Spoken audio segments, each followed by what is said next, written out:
second question was, the city has established an alternate response team that pairs a social worker with a law enforcement officer to react to calls involving persons with mental illness. Is this something that should be adopted by the county? Sheriff Spangler's response is, anytime the sheriff's office can obtain help in dealing with situations involving the mentally ill, we welcome the help. As you know, my brother is the president of Volunteer Ministries, and we continue to reach out to him and others for help in this area. That's a good answer.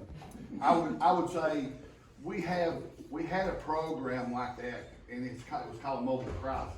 And anytime we needed someone from Mobile Crisis, then we would call it and they would respond. This program, I'm not that familiar with it, but apparently it has someone who rides in the police car with a police officer. I would have to take a look at that and see. Sometimes when you have someone who is untrained and not a police officer and doesn't carry a weapon, riding in a car with another police officer, it can create problems. And I mean, you can just as easily be driving by a bank and an armed robbery happen. Now you have someone in your car with you that's untrained and not armed, so you have to weigh the situation out, what you're going to do.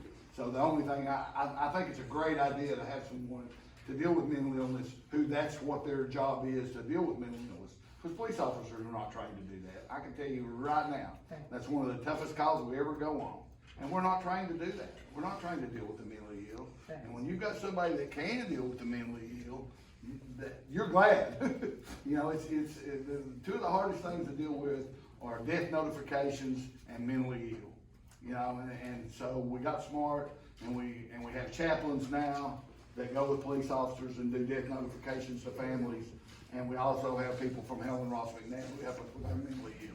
So I think that's a good program. I would just have to make sure that the safety aspect is followed.